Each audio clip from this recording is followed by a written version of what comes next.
ഇലക്ഷന് മുമ്പ് അയോധ്യയായിരുന്നു എല്ലായിടത്തും ചർച്ചാ വിഷയം. മോദി ക്ഷേത്രം ഉദ്ഘാടനം ചെയ്യുന്നു. അയോധ്യ ക്ഷേത്രത്തിന് മുന്നിലൂടെ ഭയഭക്തിയോടെ നടന്നു പോകുന്നു. രാംലല്ലയുടെ വിഗ്രഹത്തിന്മേൽ ഹാരം ചാർത്തുന്നു തുടങ്ങിയ മോദിയുടെ നടന വിസ്മയങ്ങൾ നമ്മൾ കണ്ടതാണ്. ഇക്കഴിഞ്ഞ 2024 ലോക്സഭാ ഇലക്ഷന് വലിയ പ്രചരണായുധവും വലിയ ഗുണവും അയോധ്യ ചെയ്യുമെന്നാണ് BJP സർക്കാർ ചിന്തിച്ചിരുന്നതെങ്കിലും ശ്രീരാമൻ മോദിയെ ആട്ടി ഓടിക്കുന്ന വിധത്തിലാണ് ഇലക്ഷൻ ഫലപ്രഖ്യാപനത്തിന് ശേഷമുള്ള സ്ഥിതിഗതി. ഇതെല്ലാം മോദിയുടെ വോട്ട് പിടിക്കാനുള്ള തന്ത്രങ്ങളാണെന്ന് ഇലക്ഷൻ കഴിഞ്ഞപ്പോൾ തന്നെ ശ്രീരാമൻ കാട്ടിത്തരുകയാണ്. രാംലല്ലയുടെ വിഗ്രഹമിരിക്കുന്ന അയോധ്യയിലെ ശ്രീകോവിലിൽ ശക്തമായ മഴയെ തുടർന്ന് വെള്ളം ചോർന്നൊലിക്കുന്നു എന്ന് പ്രധാന പൂജാരി കഴിഞ്ഞ ദിവസം പത്രമാധ്യമങ്ങളോട് പറഞ്ഞു. മഴ ശക്തമായാൽ ക്ഷേത്രത്തിലേക്ക് വരുന്ന ആളുകളുടെ എണ്ണം ഗണ്യമായി കുറയുമെന്നും അദ്ദേഹം കൂട്ടിച്ചേർത്തു. കൂടാതെ കോടികൾ ചിലവഴിച്ചു നിർമ്മിച്ചു എന്ന് പറയപ്പെടുന്ന അയോധ്യ ധാം റെയിൽവേ സ്റ്റേഷൻ പരിതാപകരമായ അവസ്ഥയിലൂടെയാണ് കടന്നുപോകുന്നത്. വൃത്തിഹീനമായ അന്തരീക്ഷം, ട്രെയിനുകളുടെ കുറവ്, ചുറ്റുമതിൽ ഇടിഞ്ഞു വീഴുക തുടങ്ങിയ കലാപരിപാടികളാണ് ഇപ്പോൾ അയോധ്യയിൽ അരങ്ങേറുന്നത്. കൂടാതെ അടൽ വാജ്പേയിയുടെ പേരിൽ പണിത ഇന്ത്യയിലെ ഏറ്റവും വലിയ കടൽപ്പാലമായ അടൽ സേതുവിന് വിള്ളലേൽക്കുകയും ചെയ്തു.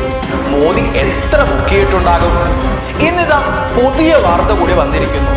അയോധ്യയിലേക്കുള്ള യാത്രാ വിമാനങ്ങളും ട്രെയിൻ സർവീസുകളും വെട്ടിച്ചുരുക്കിയിരിക്കുന്നു. പള്ളി പൊളിച്ചെടുത്ത് അമ്പലം പണിത് രാമജന്മഭൂമിയിൽ രാമനെ തിരിച്ച് രാമന്റെ വീട്ടിലേക്ക് എത്തിച്ചു എന്നാണ് അയോധ്യ ക്ഷേത്ര സമർപ്പിക്കലിൽ മോദി സങ്കടത്തോടെ വീമ്പ് പറഞ്ഞത്. ഇതെല്ലാം വോട്ടിന് വേണ്ടി മാത്രമാണെന്നും ഹിന്ദു വോട്ട് ബാങ്കിനെ ലക്ഷ്യം വെച്ച് മാത്രമാണെന്നും ഇപ്പോൾ പകൽ വെളിച്ചം പോലെ തുറന്നു കാട്ടപ്പെട്ടിരിക്കുകയാണ്. മൂന്നാം NDA സർക്കാർ ഭരണത്തിൽ കയറിയിട്ട് പോലും സർക്കാരിനെ താങ്ങി നിർത്താനുള്ള തത്രപ്പാടുകളിലാണ് നരേന്ദ്രമോദി. നീറ്റ് പരീക്ഷയിലെ തട്ടിപ്പോ, നെറ്റ് പരീക്ഷകളിലെ ചോദ്യപേപ്പർ ചോർച്ചയോ മറ്റു പല അഴിമതി വിഷയങ്ങളോ ചർച്ച ചെയ്യാൻ ഇതുവരെ സർക്കാരിനായിട്ടില്ല. ഇനിയെങ്കിലും ക്ഷേത്രം, രാംലല്ല, സ്റ്റാച്യു ഓഫ് യൂണിറ്റി എന്നൊക്കെ പറയുമ്പോൾ ഇവന്മാരെ കണ്ണടച്ച് വിശ്വസിക്കാതിരിക്കുക.